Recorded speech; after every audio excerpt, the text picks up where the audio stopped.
Hi everyone, welcome to week 4. It's time to work on resumes. Okay, don't stress out. Everybody will be fine. I want to start with this example of, I use this in the next video too as an example, a very poor visual hierarchy, but that's a design issue which I'll talk about later. Right now, what I'm concerned about is just the content here. So this was sent to me, I put fake name, it was my cousin Katie. She had recently graduated from LaSalle and she was really having trouble getting any interviews. She was sending out her resume. So one of the first things I think that was a problem, she did not have a professional summary. She didn't even have an objective. So the first thing we did was we added a professional summary.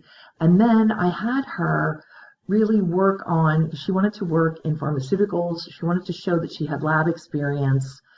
So what we did was we went down and we took her research experience, we brought it up here, we took this out, and we really turned this into the professional experience part and then the work experience part underneath that. I don't have her final resume because she was supposed to send it to me and she didn't, but I can show you some examples too of what I mean.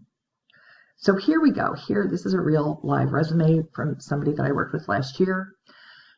Now she has this is how I recommend that you do this.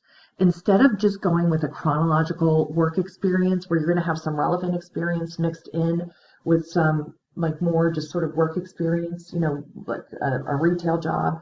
So what you want to do is you want to focus on the professional experience first that supports the position that you would like to work in.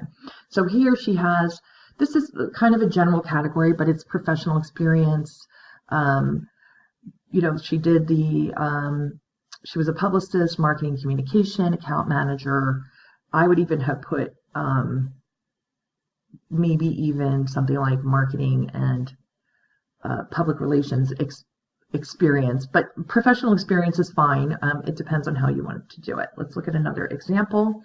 Here's another one. As you can see, this was a very popular style. I cover this one in the next video.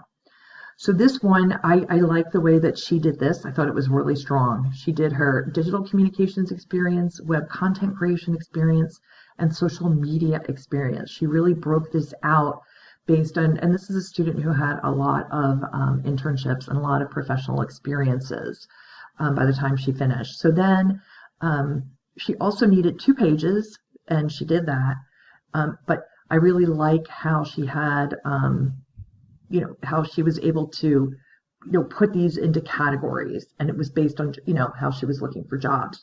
And let's say she was looking for a social media job first, she might just swap that and put that up there first. So, you have to tailor your resume for jobs, but your current position is in present tense, right? And you want to make sure that your bullets are aligned. They should look like this. You don't want to use dashes, you want actual bullets.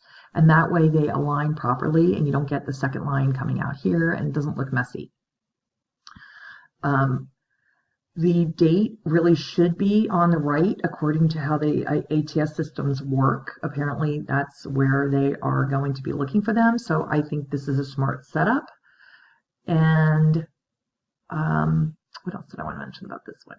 Oh yeah, and then anything obviously in the past would be in the past. You want to start with, you want to use action verbs. You want your list to be parallel. Ensure, maintain, assess, reviewed, assisted, supported. Okay, so these are all, verb forms, the same form. Let's look at another example. Here we go. This was one was in a different color. This student, she did media and entertainment, public relations. So she had these 2 categories. And then she had, the other thing that I also want to point out too was that she used her work study experience as professional experience, right? And if you're an intern, that's fine. You can just say public relations and event intern, but keep it under your professional experience and put it into the category where it belongs. Then for your regular work experience, you can simply create work experience as a category. And then you can list your, any retail job or let's say restaurant job or office job that you have that shows that, people trust you with the cash register, that you're a dependable employee. You don't have to go into tremendous detail. about those positions. Okay, so I hope that helps you to visualize how to handle your professional experience on your resume.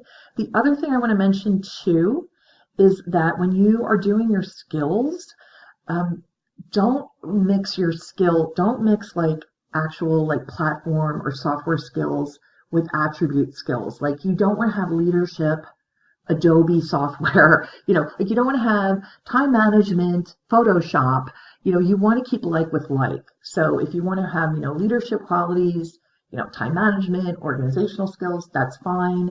I think the thing to do is to really build that into your descriptions, right? And then have like sort of skills that you have that would be like computer based. If you have any social media certifications, if whatever software WordPress, or if Wix, blogging, SEO. So all of that kind of stuff should go together. Okay, so please reach out with questions. I'm really looking forward to working with you on your resumes.